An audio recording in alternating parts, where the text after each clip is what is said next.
E se os mundos digitais que a gente constrói forem, na verdade, limitados pela própria forma deles? Pois é, hoje vamos analisar uma pesquisa que reinventa a geometria da computação para, quem sabe, destravar um novo nível de complexidade. Nossos mundos digitais são pequenos demais. Uau! Que afirmação forte para começar, hein? A ideia aqui é que a própria base de muitos dos nossos sistemas computacionais, principalmente aqueles que simulam coisas complexas, talvez tenha uma falha fundamental no seu design. E aqui vem a segunda parte do quebra-cabeça. O que uma coisa tem a ver com a outra? Parece não ter relação nenhuma, né? Mas, olha só, esses dois problemas, o do espaço e o do tempo, eles são o X da questão. É o que está impedindo nossos sistemas de alcançarem uma complexidade de verdade. Vamos desvendar isso. Beleza, então vamos mergulhar de cabeça nisso. Para a gente entender bem o problema, a gente precisa começar com uma ferramenta bem clássica da computação, os autômatos celulares. Pensa neles como se fosse um tabuleiro de xadrez digital. Cada quadradinho ali olha para os seus vizinhos e decide se vai mudar de cor, tudo baseado numas regrinhas bem simples. Eles são ótimos para modelar processos locais, sabe? Tipo como o fogo se espalha ou aqueles padrões incríveis em conchas. Só que essa simplicidade toda tem um preço. E esse preço aparece na forma de dois grandes gargalos, que limitam o que esses mundos planos conseguem de fato representar. Essa é a primeira pergunta fundamental. E a resposta é um problema de espaço. Ou, para ser mais exato, da geometria desse espaço. Pensa assim, é como tentar amassar uma árvore inteira numa única folha de papel. Você acaba esmagando a informação, perdendo conexões cruciais. É exatamente isso que acontece. Do lado esquerdo a gente tem a nossa grade plana, que cresce bem devagar, de forma polinomial. O espaço simplesmente não dá conta. Do outro lado, à direita, a gente vê como as ideias complexas realmente crescem, de forma exponencial, que nem os galhos de uma árvore se multiplicando sem parar. Tá vendo o descompasso? Esse é o nosso primeiro grande gargalo. O segundo gargalo é sobre tempo e coerência. Pensa no nosso cérebro, por exemplo. Ele é um sistema totalmente distribuído. A cor de um objeto, a forma dele, o movimento, tudo isso é processado em áreas diferentes. Então, como o sistema sabe que todas essas partes pertencem à mesma coisa?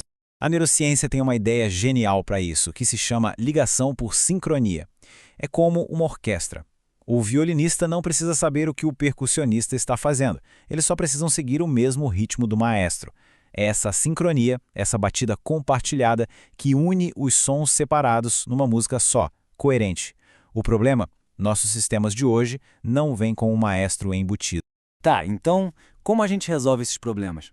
A pesquisa propõe uma solução que é sinceramente brilhante. E ela começa mudando o próprio campo de jogo onde a computação acontece. Então, em vez daquela grade plana, a computação vai para um espaço hiperbólico. O nome é diferente, mas a propriedade-chave é o que importa: expansão exponencial. Esse é um tipo de espaço que, por natureza, já tem a capacidade de acomodar aquele crescimento explosivo de dados complexos sem precisar achatar nada. Lembrando, esse era o nosso mundo antigo, crescimento lento, restritivo. E olha isso, aqui está a solução de forma brilhante. O crescimento do espaço agora bate perfeitamente com a taxa de crescimento dos dados que a gente quer representar. É como se a geometria do mundo agora espelhasse a geometria da informação. O problema do espaço está resolvido. Ok, uma parte foi. Mas e o problema do ritmo? Como a gente cria coerência sem ter um maestro? A solução aqui é dar para cada célula o seu próprio metrônomo interno. É isso mesmo, esse mecanismo, o HA-Corn, transforma cada célulazinha num pequeno oscilador. Cada uma tem seu próprio pulso e consegue sentir o pulso das suas vizinhas. E aqui vem o pulo do gato. Não tem um relógio central. O ritmo não é imposto de fora. Ele emerge. As células vão ouvindo umas às outras e só com essas interações locais nesse espaço curvo, elas começam a pulsar juntas.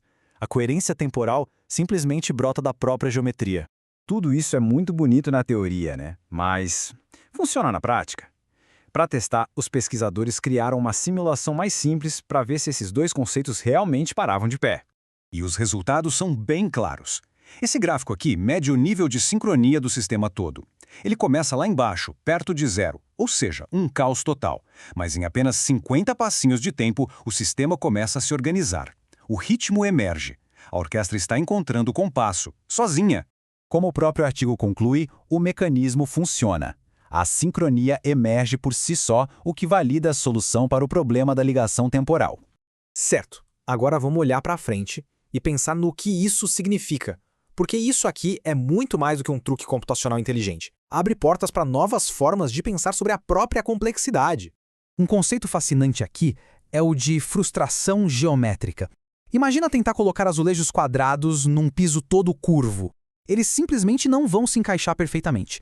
Essa imperfeição, essa frustração, impede que o sistema se acomode num padrão simples e repetitivo, forçando-o a ficar num estado dinâmico, complexo, ali na beira do caos, que é exatamente onde a computação interessante acontece.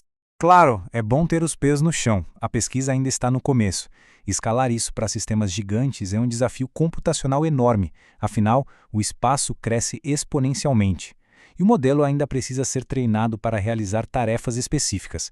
Mas isso é um trabalho de base, que está preparando o terreno para o futuro.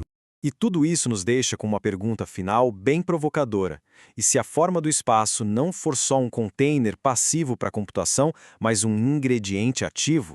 Talvez, para construir sistemas verdadeiramente complexos e inteligentes, a gente precise primeiro dar a eles mundos com a forma geométrica certa para crescer.